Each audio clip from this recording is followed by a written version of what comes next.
महाकारुणिक तथागत भगवान गौतम बुद्ध तसेच परमपूज्य बोधिसत्व डॉक्टर बाबा साहेब आम्बेडकर इनको मेरा त्रिवार नमन।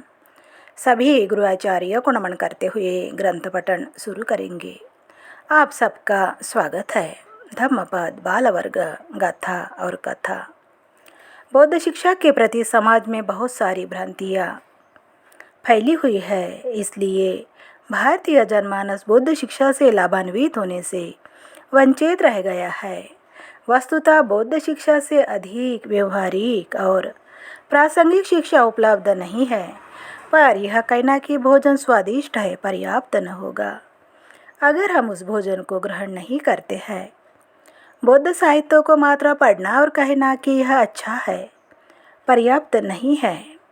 इसका सही लाभ उसे ही मिल पाएगा जो उन उपदेशों को अपने जीवन में उतारेगा।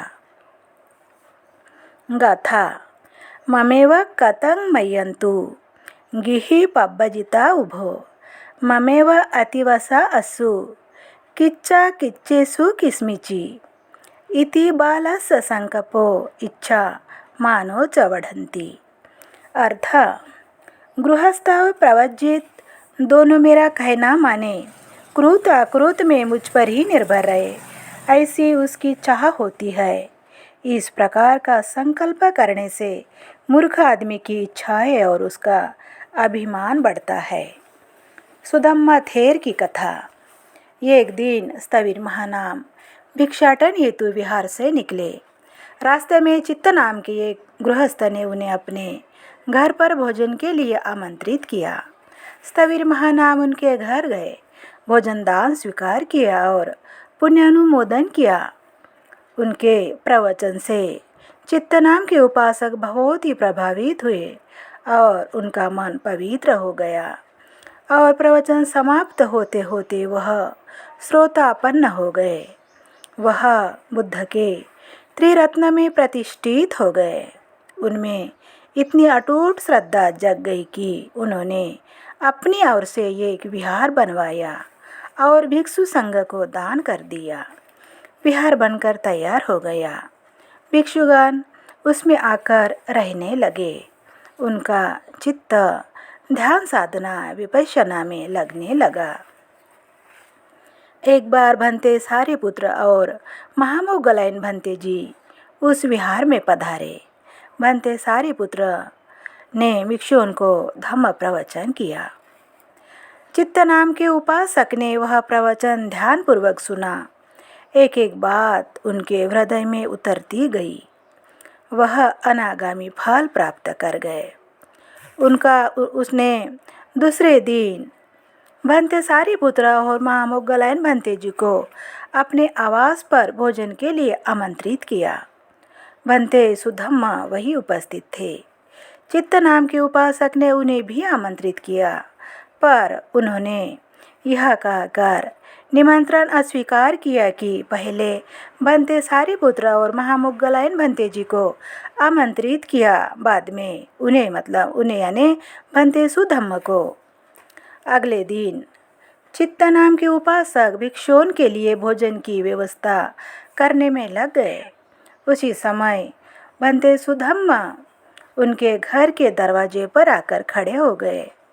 चित्त नाम के उपासक ने उन्हें सादर प्रणाम कर घर में प्रवेश करने के लिए आमंत्रित किया, पर भंते सुधम्म ने अंदर आने का निमंत्रण स्वीकार नहीं किया और कहा, मैं तो भिक्षाटन के लिए निकला हूँ, मैं अंदर नहीं आ सकता और न बैठ सकता हूँ। थोड़ी देर बाद सारिपुत्र भंते सारिपुत्र और भंते महामोगलायन आए। उन्होंने भोजन किया और भोजन के बाद धम्म प्रवचन दिया और फिर से वापस चले गए। उन्होंने उनके साथ पधारे अन्य भिक्षुगण भी वापस चले गए।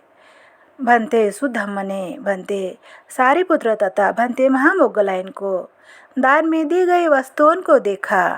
वह ईर्ष्या की आग में जल भूनकर राख हो गए।